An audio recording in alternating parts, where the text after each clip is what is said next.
My name's Turco, and I'm 18 years old from Cambridge, Ontario, and I plan on being a UFC fighter.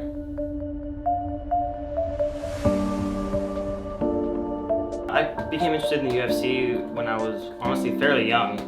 I've always watched it growing up with my dad. After I quit playing hockey when I was 16, I made the transition to MMA and just kind of fell in love with it. The sport of fighting, a lot of people look at it just like, oh, like a street fight, but I look at it more of like technique and just different styles of fighting. There's so many different ways to do things, and that was what really intrigued me. It's just the martial arts behind it and the respect and all of that. It's amazing to me.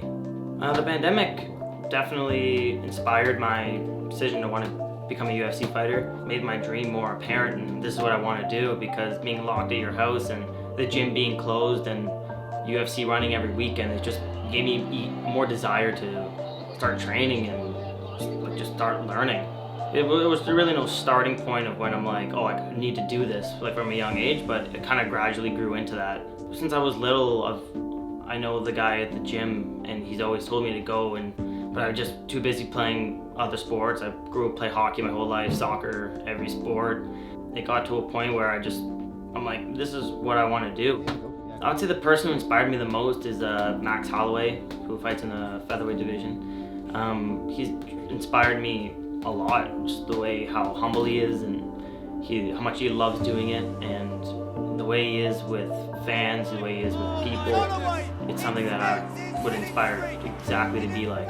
You hear it all the time of people talking about, yeah, like they started fighting when they were 4, 5, 6 years old. And I mean, that's not my case, but you'll see a lot of people start the same time I do, and I feel like if I'm gonna do it, this is the perfect time to do so, and I'm ready for it. Surprisingly, my parents are fully on board with this. They've always told me when I was a kid, just follow your dreams, and this is my dream, and they're fully on board. In September, I plan on starting at a TriStar in Montreal, and I'm very excited for that, and I'm gonna be there for 6 months to a year, just fully training all day, every day, and just working on my game. In the next 5 to 10 years, I plan on being in the UFC and fighting full time, making good money, and just supporting my family at that point. At the end of the day, I see my dreams being fulfilled, and for my friends and family to see me on TV.